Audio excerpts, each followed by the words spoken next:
Welcome to Chamber Talk, proudly presented by North Orange County Chamber. I'm your host, Andrew Gregson, and today we have the honour of welcoming Mayor of Fullerton, the Honourable Nick Dunlap. Thank you very much for coming in today, Nick. Thank you for having me. It's a great pleasure, and just before we dive in, I just wanted to give a quick shout out to Joe Linz, who's the President and CEO of Century 21 Discovery here in Fullerton, as Joe's generously offered his conference room up for us here, as our place is still getting renovated after the fire we had in April. So an easy introduction, just so everybody knows who you are. Do you mind sharing a little bit about your background as you were growing up here in Fullerton and things like that? Sure. Andrew, well, thank you for having me.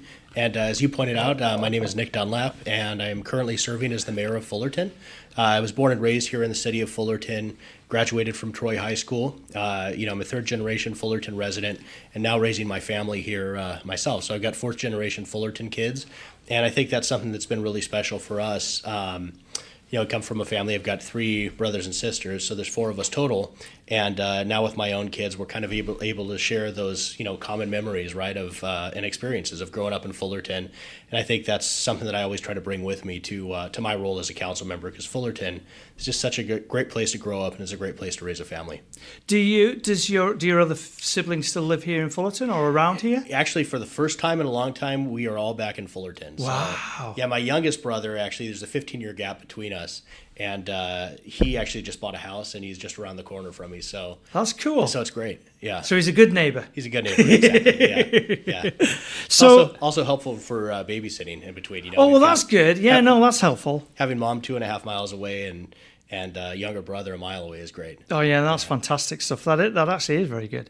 So being a long life resident so far in Fullerton, what are some of your most fondest memories as you grew up here? Well, I think it's the moments like the important life moments, right? Like we've got, the youth sports memories, right? Whether it's, playing like NJB basketball or at the Boys and Girls Club and winning tournaments and, winning leagues and championships and things like that as you grow up. Or it's the Golden Hill baseball, like divisional or sectional championships and things like that. But it's all those things I think that shape us, and it's those things that kind of carry forward. And so those are some of the things I think, as far as memories go. I will say my younger brother was a much better baseball player than I, and he made it up into the collegiate ranks, but wow. Got to have a nice experience actually coaching him when he was younger at Golden Hill, where they also made a strong run and got into the sectional championships and things like that. But it's really great because a lot of those kids and the relationships that you form at those times kind of carry with you for the rest of your life. So, I know that you have a career in real estate, and we're going to go into that in a little bit. And I'm assuming, like most kids when they're growing up, did you spend a lot of time downtown because your father had properties down there? Or was it like your playground even though it was work? Well, it was. And so as you pointed out, I'm the oldest of four. And, growing up, I worked probably from the time I was 7 or 8 years old with my dad. And, he was building his company at about the time I was growing up. And so it probably started first as like a carpool buddy, right? Hey, come with me to do this. But, naturally, I took a liking to real estate. And, I think one thing that's unique is his business is focused a little bit more on redevelopment and historic preservation. And one of those properties happens to be the Villa del Sol in downtown. Mm. And it's always interesting because when he acquired that property, it was the early 90s, and the building had actually fallen into quite disrepair, and it was in foreclosure. And basically, they acquired the property because at that time they had to do a really significant seismic retrofit, and there were not a lot of people who were equipped to do that. And so, he had, for years, actually, his original office was just across the street on Harbor Boulevard. And so he had seen this property and celebrated, many accomplishments and deal closings and things at the cellar over the years. And so, or maybe even going back into the Pumpernickel, the old sandwich shop that was in the courtyard, but really saw the opportunity to acquire, preserve, and maintain for the long term this, really this jewel of our community. And so he, having been somebody that really had only experience in the apartment business, kind of figured, hey, well, how difficult can it be? And, raised the money and acquired the property. And, they still own it to this day. And it's, I'm proud to say it's I think, still a gem in our downtown. And actually, as you know, I think it was once back in the 20s was the home to the Chamber of Commerce. Yeah, it was. You sent a picture a while ago. Yeah. Yes, it was. That's right. They were there. Is that a historical building, that? So it's on the local. It is on the local register. Okay. It's not on the national register because so when it was originally built in the 1920s, it did not have the front of the property that is now closed off from Harbor. Actually used to originally it opened to Harbor. Right. And but I think about the 60s to 70s. They put on the front part of the building, which is nice because it added a terrace. But yes. in doing so, it removed it from being and standing for the national registration register. Yeah. Mind you, maybe that's a blessing as well, though, because sometimes you can't do a lot with historical buildings. Exactly. But one thing that was interesting. So as a kid, I being the low man on the totem pole, I got to go work for his labor crews, and then they would of course put me to do all the grunt work. And one of the great things was when we were at the time. Excavating sort of the footings at the front on Harbor Boulevard where Cafe Hidalgo is now, we actually found like horseshoes because that was where the original, horse ties were on Harbor Boulevard, dating back to the 20s and likely before. It's amazing, really. There's a few pictures out there of when Fullerton sort of really was starting. And it's hard to believe that where Commonwealth and Harbour is the first time where they stuck the stake in the ground and claimed it back in the 1800s there. It's pretty amazing, really. Yeah. And how close it is. Oh, yeah. Because they'd have started from the centre point and worked out, wouldn't they? Exactly. Yeah, it's pretty cool, that. Yeah. So, balancing roles is very difficult, and you've been on the city council now for a few years, but you are also a husband, a father, and you are also a business owner. And so how do you manage to balance those responsibilities? And I know the public think, oh, you're the mayor, it's easy for you. It's not easy. You're giving up a lot of your time. So if you could share some of that. Yeah, I think first and foremost for me, the big thing is that kind of my passion to contribute to the community I live in is stronger than, the obstacles and the turbulence that you face. And at times it can be frustrating, but I've really tried to kind of push politics aside and really focus on what's good and what's best for our community. And I think with that, we really need more practical, moderate people because I think you tend to hear from people who are on this side or this side, but most people are right in the middle. Yeah. And, I think sadly or unfortunately or maybe even naively, people expect that things are just going to work out how they should. And unfortunately, I think because of that, people don't get as involved or kind of speak up. And so we really need moderate, good, moderate, practical people to get involved in serving. I hate to call it politics. I know it is considered politics, but I consider it really a lot more about, community service. But, for me, I just try to prioritize as best I can. And obviously, I have to support my family, so that comes first. And I have to, obviously be there for my family. And that's, I should say that family comes first. But then providing for the family second. And then, of course, the time that I can dedicate to, to my role as a council member and this year serving as mayor. Do you find it a challenge? Because, living here all your life, growing up around it, your family being here for so long, some of the things that come to city council, I mean, they could be not directly hurtful, but just in general because you care so much. How do you balance that? It is, and that is a frustration. On occasion we see things that are like shiny objects that are not really important, not really going to take the city in the right direction, or even maybe have an impact on the city.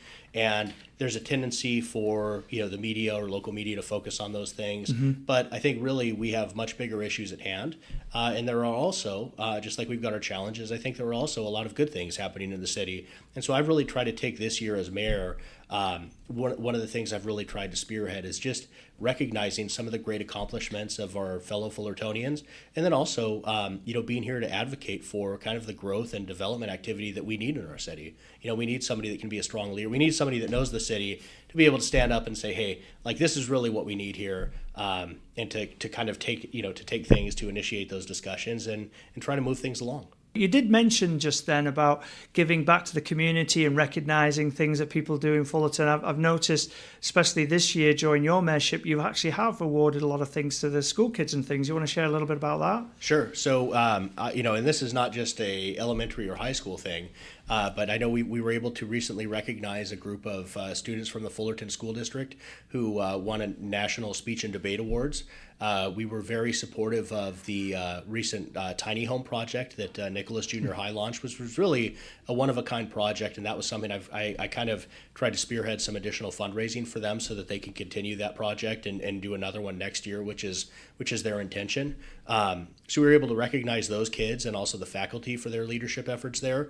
But then, of course, obviously the feel-good stuff, like some of the championships that our teams have won. The Fullerton Tribe softball team has won some CIF championship, and we were able to recognize them. Also, Fullerton Tribe baseball team, similar thing. They won the CIF for baseball as well, I think year before last, and we were able to recognize them.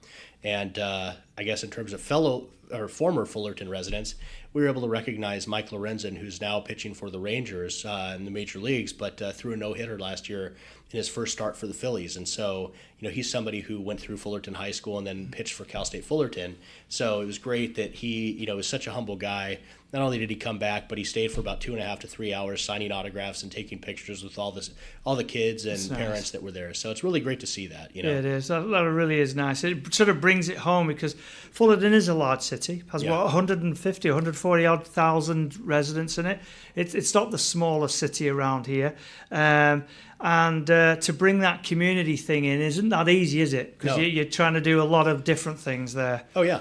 Yeah, and one thing I will say, I'll also point out, we were able to recognize recently Mike Ness, who is the founder and frontman of Social Distortion, who's a very famous punk rock band that started here in Fullerton. Yeah. And it's interesting, that's kind of morphed into now an exhibit that's going to be taking place at the Fullerton Museum Center. Oh, nice. I think it's April of 2025 it's going to start, but you kind of look around and you see like Fullerton is such a special, unique place. Even, we've got obviously the great baseball stories of, from Little League to college. We've got great music, with punk rock and also Fender guitars, and there's just so much. Yeah, no, there is. It really is. And it's nice to bring it all back in sometimes to make people realize how proud they could be of where they live. Exactly. Yeah, it brings it. You mentioned there about schools and things, and I'm sorry I wasn't trying to trick you there. It was just a good lead in. With us being an older city, one of the things is we have to get sustainability for the city itself because, things do break down, they have to be fixed and things like that. And we'll talk about things like that in a moment. But what are your ideas on sustainability? Because it's not just a quick, easy fix and say, yeah, let's up taxes. It's not like that. What's your feeling about it? I think you kind of have to approach it from both sides, right? Like you have to focus on the revenue side, and you also have to focus on the expense side. And so when you say sustainability, I naturally think of sort of energy conservation and those things. And I know that's not necessarily the context you meant it in here, but I say this because, the city recently underwent basically a 2 or 3 year program with the company Noresco. So we brought this company in to do like an exhaustive audit of city facilities and systems to figure out, hey, where we can invest to improve these systems and ultimately save money because we're replacing antiquated equipment. So ultimately it's going to result in savings over time. Right. And so that's something that resulted in, I want to say it was $15 to $16 million savings, for the city over time. That's a large amount of money. Which is a big chunk of money. Yeah. And I think to your first part, what we're starting to see, we have, if you drive around town, you can see any number of sites where there's residential, retail, and industrial development taking place. And collectively, there's about $1.5 billion in projects that are underway right now. And so the reality is those, I think, once completed and once those are online, we're going to see a boon to the property tax revenue. But not only are we going to see a boon to property tax revenue, we will see the short-term uptick in sales tax as the people who are working there, are shopping and going to do business at other establishments in Fullerton. But then also the new residents that will be here in Fullerton as a result of these, the new housing units in some cases, both for sale and for rent. Sure. And then also on the retail and industrial side, where people are coming to and from Fullerton, that'll be a great help for us as well. These new trips to Fullerton and people who will see and be here and think, hey, I'd like to live here as well. I think you've got a great point there, and a lot of it is to do. Sometimes you've got to think a little bit outside the box there. Some of the new developments that are coming in, as you mentioned, in time, they're going to bring a lot more revenue into the city and jobs and everything else that just keeps that steady flow, doesn't it? So are there any sort of like new incentives or plans that you're bringing to the city or you've seen that are coming into the city? Sure. Well, I think one thing that's really exciting in terms of a process is that today about 95% of our permits that you can apply for in the process of opening a business, building an ADU, getting a conditional use permit or pulling permits to maybe redevelop or expand a commercial site, 95% of those permits can be pulled online. And so that puts us ahead of a number of large cities in Orange County, including, Newport Beach, Irvine, and Santa Ana. Sure. So, the reality is it's nice to see that we're smaller than those cities, but that we're kind of ahead in that sense. No, it is. And I think that's where we need to be smart about it and really leverage the technology that's out there to help streamline some of those processes. Because I think the public sector is a little different than the private sector in that, private sector, I think, over time has learned to adapt and outsource and leverage sort of technology. And especially today, AI is all the craze, and people are talking about how to integrate that into maybe private sector business. So I think there's going to be some other opportunities on the public sector as well. I think it's important to be, receptive and adaptive to that as these opportunities present themselves. So moving into sort of like housing and grants and other bits and topics that are mainly highlighted here in Fullerton.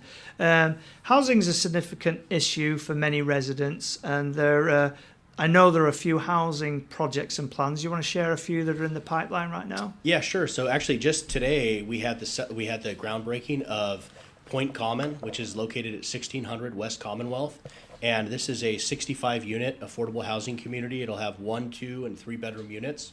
I think, and those are for residents who earn in the area or in the range of like 30 to 70% of the area median income.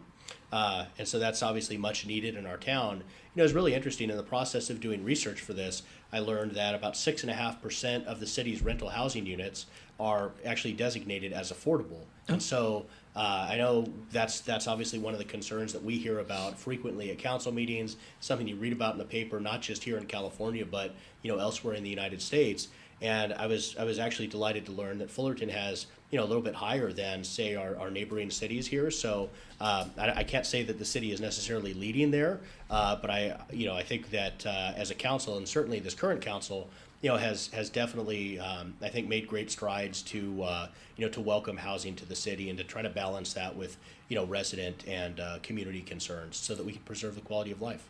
Now, you're in the real estate industry, so you definitely know a lot more about this than me. But when you mentioned affordable there, and I'm not trying to trick you or anything, it's just, just so everybody knows, is that affordable where they're saying it's affordable with everybody compared to the housing, or affordable where people who are earning less than $100,000 a year could afford to buy a home? Oh, sure. So I guess that would be, and I think the way they distinguish between that is there's capital A affordable and lower A affordable. Oh, right? okay, so, okay. But so this will be capital A affordable, and what that means is that within that income range, so people who are earning between about 30 to 70% of the area median income, which for Orange County I want to say is about $120,000. Yeah, it's around there. Yeah. Yeah, so that's people earning 30 to 70% of that would actually qualify to to live in one of these these apartment homes, and as a result of that, they would pay a highly discounted rent. Now, moving, because this is a great little segue there, so great job. ADUs, like that sort of fits into this other bracket, right? It does, and I think ADUs, it's like, to use a baseball analogy, it's kind of like playing small ball. But I think this is something where we will continue to see, and I think it's for good reason. It's a cost-effective way for somebody to add, another unit to their property. And I think they can do so, and in doing so, they could still, it won't be out of character for their neighborhood, and they can accommodate a family member or another a friend or another resident, just somebody who might be interested in a rental unit. I think those are other ways that we could be creative about solving some of the housing needs facing our community. If somebody builds an ADU in time, are they able to parcel that off as separate property and sell it, or how does that sort of? So that gets a little complicated. There have been changes to the state law in recent years, and I'm gonna probably butcher this, but essentially the nuance is that you can't have like an odd-shaped or over-shaped lot, or oversized lot. So basically, if you did own like a large lot, it is possible to effectively, complete a lot split, and this is under state law. So this is not something that Fullerton like codified or introduced. This was something that was entirely driven by the state, where the state basically said, hey, like if you've got a 10,000 square foot lot with one house, you could effectively complete a lot split, and then you could add a house with an ADU on one, and then you could add an ADU to the house on the other. And there are some separate nuances there where, depending on, kind of the setbacks and the locations, that there's the potential for more to be added. Right. But it's really interesting because we've seen and heard from residents of the community who have been quite frustrated with folks who are really trying to kind of push the limits on some of these ADUs and what they do. So I think that's one thing. We've got I think there's under 200 ADUs that have actually been built in the city of Fullerton. Wow, that's quite a lot. So it's not there haven't been a lot, but at the same time there's more than a little. Sure. And so I think there's an opportunity there, and I think the city was pretty good about putting in place some key rules and protections to make sure that neighborhoods and neighboring homeowners were not negatively affected by it. So can you tell us a little bit about any grants or additional resources that maybe whether it's supporting the housing or community development or other economic development things for the city? Yeah, sure. So the city gets federal funding for a number of different programs and is able to kind of secure the funding and then allocate to local nonprofits. And so we actually just went through this cycle. And so part of these funds some come from HUD, some come from which through the Community Development Block Grant program. And so there's actually a separate committee that kind of allocates and determines how those funds will be allocated. They go through a comprehensive interview process, and they really do a good job doing that, kind of vetting the different, because people will compete for these grants. Sure. And so this committee essentially vets the grants and then makes their recommendation to the council. So we're ultimately able to review and approve. And I think we had a pretty good cycle this year. I think one project in particular in town that always gets some additional funding is the City Lights project, which is it's an affordable housing community that's down on Commonwealth, just kind of next to the post office there. But that's one where the city helps fund some social services that are provided to residents, and that's funded through those funds. Right. Yeah. Well, that's good. I mean, that's nice to hear that they're still giving out money, isn't it? Mm-hmm. Yeah. Hopefully that continues for a little while. Yeah. So. One of the top sort of mentions that we get from chamber members is obviously the homeless situation, particularly downtown and actually closer maybe to the freeway. Mm-hmm. And I know there's no fast fix to this, and every city is facing this situation. Do you mind sharing with listeners a little bit about what Fullerton's done to help? Sure. I think this is a big one because it's such a quality of life issue for residents. And obviously, as you pointed out, the business community in downtown. But I think the city of Fullerton has really taken a leadership position here. I think unlike some of our neighboring cities, like if you look at kind of our area or our region, right? You've got Buena Park, you got Brea, La Habra, and Anaheim. Fullerton has sort of been, I think, the focal point for a lot of this activity. And so as a result of that, we've had to be pretty proactive in how we address these issues and concerns. So we've been very aggressive in applying for grant funding from state and federal agencies. But not only that, we've also, gotten some help and support from the county. So we've got a couple things going on. Obviously, we support the the Hope Center that's here in Fullerton, which is actually really a cutting edge, proactive approach to addressing homelessness. And so rather than have police officers respond, and in some cases they will, right, if an individual is perceived to be a threat or possibly dangerous. In this case, we're having case managers and and other folks actually approach these individuals to see if they would like help, to see if they need shelter, if they would like housing, and to see how we can help. And I'm always amazed to hear some of the stories from police officers who then get involved and end up taking someone to go get a social security card or a driver license so that they can have what they need in order to get housing or to get off the streets, because obviously it certainly takes a team effort, I think, to accomplish that. But we're able to accomplish that with the Hope Center. So we've got the Hope Center. We also have the Illumination Foundation, where we have a shelter here in town as well. Mm-hmm. And we've been very, I think, proactive in funding also in neighboring Placentia. There's also a shelter that we contribute to there as well. So really in this whole North County area, I think we've been very responsive and proactive. And of course now, with some of the recent court cases that have taken place, we're now able to enforce some of these laws on our books with respect to kind of the no camping and things like that. Sure. And I think this is really important for residents because of course we want to be compassionate, and I think we have been compassionate to these folks who are experiencing homelessness. But the reality is we also have to to show the respect and stand up for the quality of life that our residents here in Fullerton have come to know and expect. And I'm pleased to say that we're able to do that today. And I think it's important to also note that there's different stages of people who are homeless, isn't it? There's folks who are just like, maybe they've lost a job, they're living out the car, they're trying very hard to get back on their feet. Then you got folks who literally have been maybe homeless for whatever reason for a long period of time. Then you got people who are stuck on drugs, or there's people who've got mental health problems. So that's why there's not just one easy fix for everything, because everybody needs, as you were mentioning, different levels of care, attention, and help. That's true. That's true. And and as a community, you can do so much caring, and you can help, but then there's only so much you can do anyway, isn't there, really? That is true. So another thing, and I'm sorry to put you on the spot with this one, especially as you're the mayor, and I'm sure it gets thrown at you a lot, but similar to the homeless situation, the other second largest concern to members is obviously our surface streets and roads. Yeah. And, the city's old enough to probably have been built by the Romans back in the day. So, we have got a lot to go on. So what's the city actively doing to try and help that situation? Well, I think what's really interesting is that this is a legacy problem for the city. Sure. And so, we got on council 3 years ago, and in that time, I think one of the first and most telling conversations for me was, the city has an agency that pursues grant funding for them. And I sat down and I said, well, talk to me about what we're doing for roads and streets. And they said, what do you mean? And I said, well, talk to me about what we're doing for roads and streets. And they said, well, that hasn't been a focus. Is that a focus?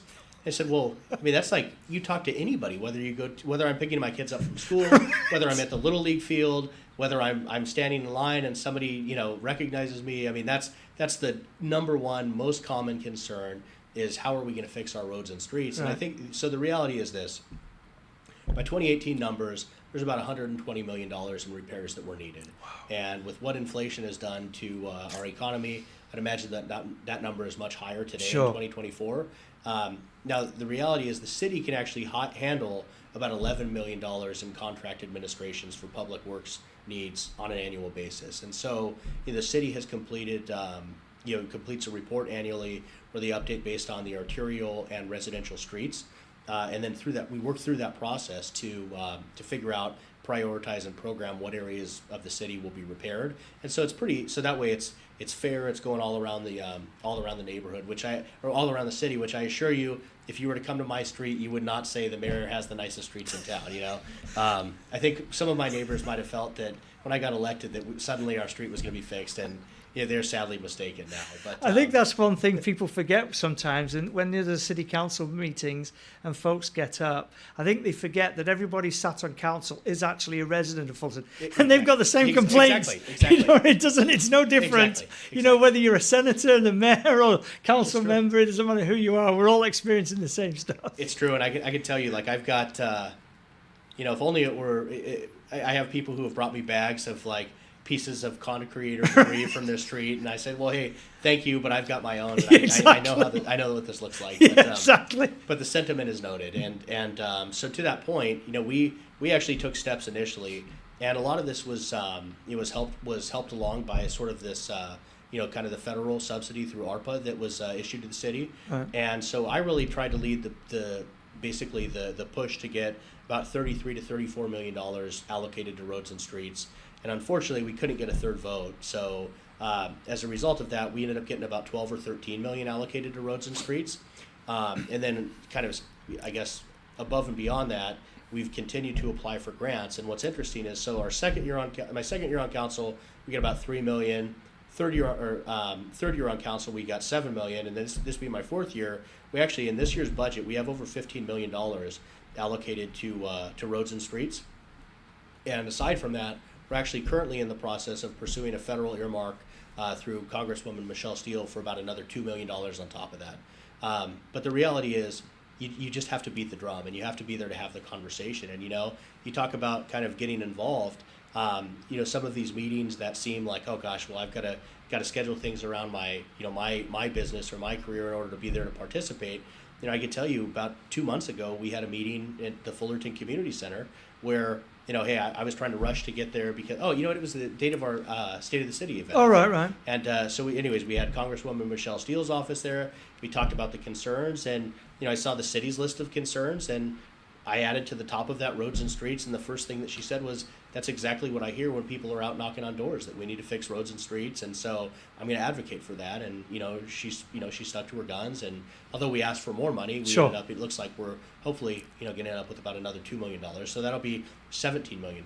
Which you look back by the council. I think prior to, I think the last year they had about 1.5 million for roads and streets. So we've 10x that amount virtually, and obviously there's still work to do. So we're not patting ourselves on the back, but the reality is we hear the resident concerns. I experience them myself, and we're going to continue to work on those until we can solve the problem.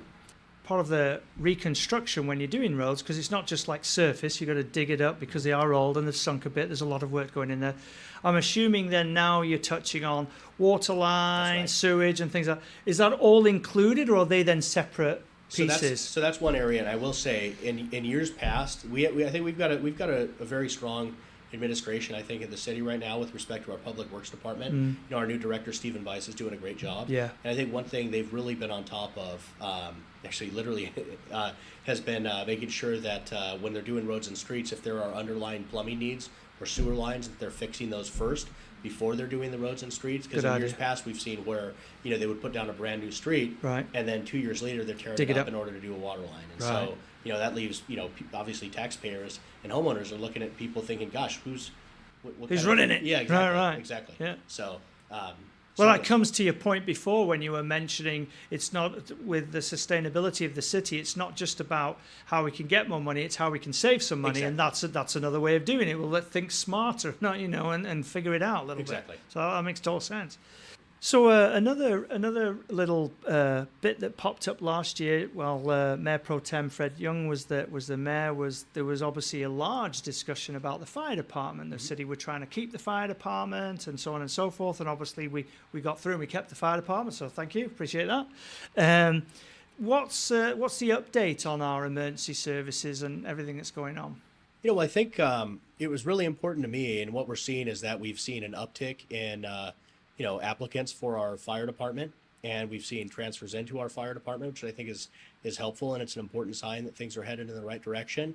But with respect to the Fullerton Fire Department, I mean, for me, it was very important to keep the fire department local so that we retain that local control. Ultimately, at the end of the day, I think it's really important that the Fullerton City Council is able to make the decisions and determinations as to, the direction of the department. And what we saw is if we were to go to OCFA, we become one of 27 or 28 voices. Right. So the reality is we in that sense we really have no voice. And it's possible that there are other cities with much different circumstances who can make decisions that affect determine their what budgets happens differently. here. But Right. I think in a situation like we're facing here in Fullerton, I think it's really important that we're able to retain that local control so we can make those decisions. And how about with the police department? I know we were growing. There was a lot of change over the last couple of years with the internet stuff and online. Sure. Sure. Yeah, I think I think that's another one where I think for the first time in over 2 decades we're actually putting more police officers on the street, and that's another place where we're actually seeing people transfer in from other departments. And we're seeing more applicants as well. And so it's a tough time to be a police officer today. I think with everything that we see online, everybody has a camera and all these things, and and frankly, there are some things I think that are good for public transparency, right? But at the same time, I think that the Fullerton Police Department is really doing a good job. Completely different department today than say 10, 15 years ago. Sure. And I think that's great for the department, and it's great for our city. I think they're doing a great job, and they're all good community players too. They all involve themselves with everything, which is really nice to see. Exactly. I will say I think it's good to see how they conduct themselves on social media as well. Yeah. And it's not just social media that they're trying to establish relationships. They're really putting the time in to get out, to be part of the community, to meet people, to talk to folks, to gain their trust. And I think that's really paying dividends for the police department.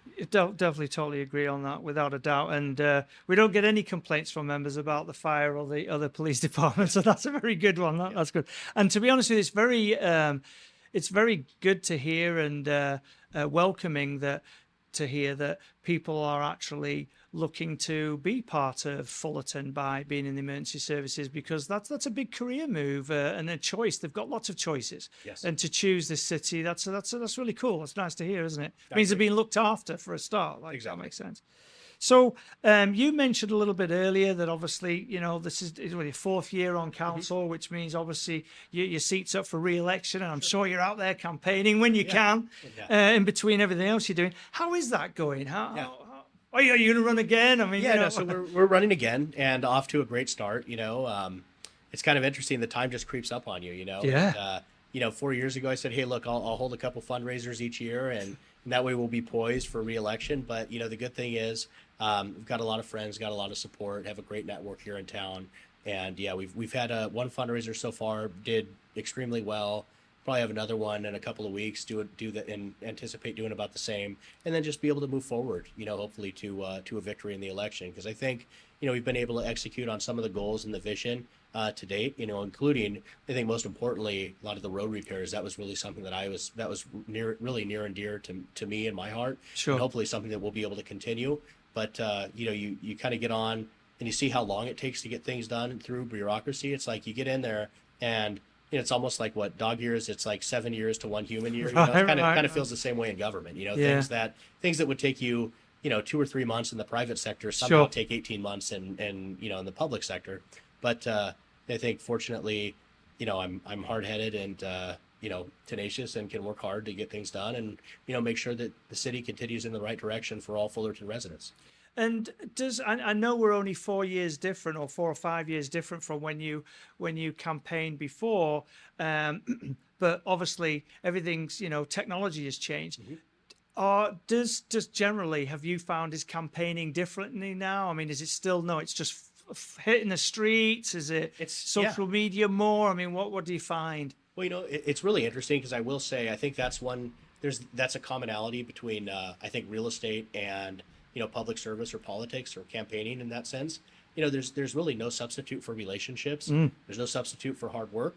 And, at the end of the day, you've got to work hard. You've got to have the relationships. And, kind of the way you do that is by getting out, knocking on doors and talking to people. And so, we knocked on a lot of doors during the first campaign and we're prepared to knock on just as many this time around.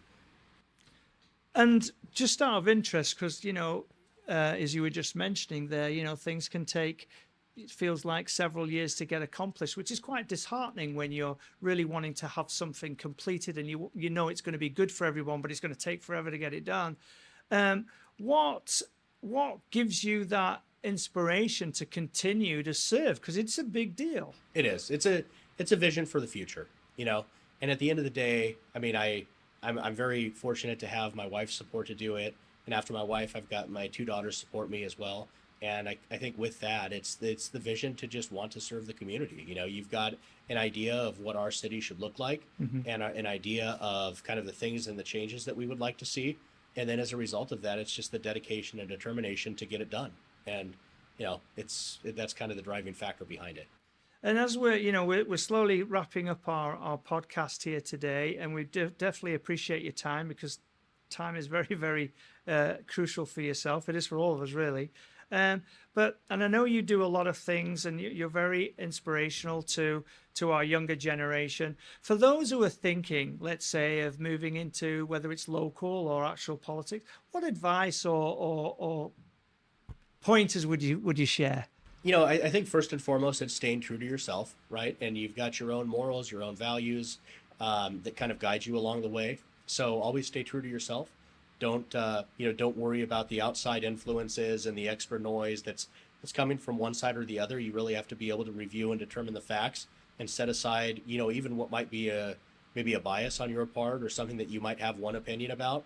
It's being willing to look at situations and confront situations with an open mind to figure out, hey, is this best for our city? Is this best for the particular neighborhood or location? And, you kind of weigh the public feedback and input, and, because you have to make tough decisions. And so I think it's really important to be able to stand tall, that you can make tough decisions. I think that's really important. I think the other thing is to realize that, it's one thing to want to get into, I think a lot of times people want to get into public office and people view city council as a stepping stone.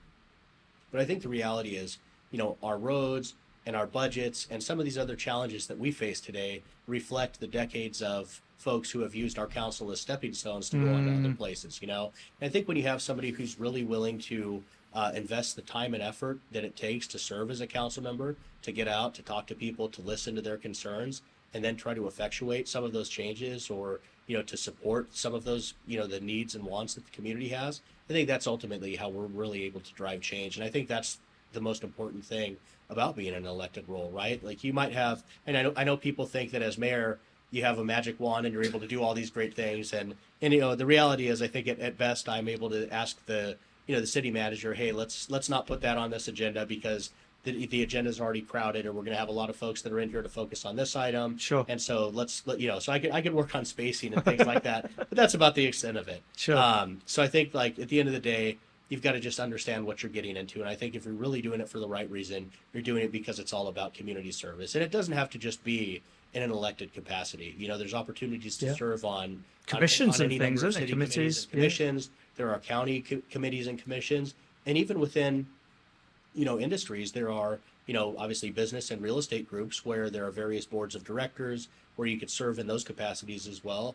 And I think so there are any number of ways to get involved. But, I think it's really important, especially today, as more and more people kind of rely on the internet, right? It's, getting together and, kind of and being a part of some of these groups to advocate for needs.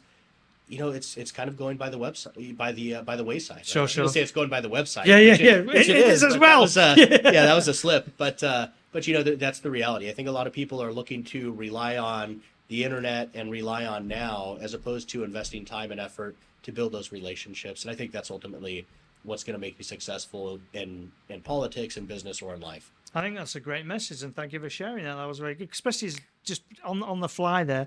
So as we always give our guests at the end of the show, there's sort of like the open mic thing to share whatever they want. So, where it's vote for mayor or whatever it is, right? But no, on a serious note, we always want people to be able to end up on giving their own little personal message, whatever it is. And I'm sure everybody has their own feelings and things. So, what would you like to share with listeners? I think I'll just make my pitch for Fullerton, right? I mean, it's a great place to live. It's a great place to raise a family. We've got award-winning elementary schools, award-winning high schools, great sports teams for our kids, and obviously we've got a world-class university here, with any number of jobs and educational opportunities for those seeking secondary education there. But the reality is, I think for me, Fullerton is home, and because of that, it's just a really special place.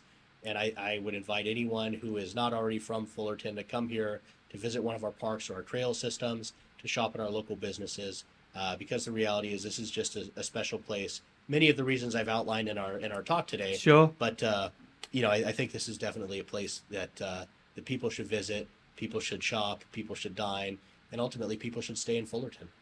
Well, thank you very much today. I've learned a lot more about you, and I definitely appreciate even more what you do. And it's been a pleasure actually listening to you. And clearly, Fullerton is in your heart without a doubt. So thank you. Well, thank you. And I will say, although he's not in the room, I'm sure maybe he'll see the podcast or hear it.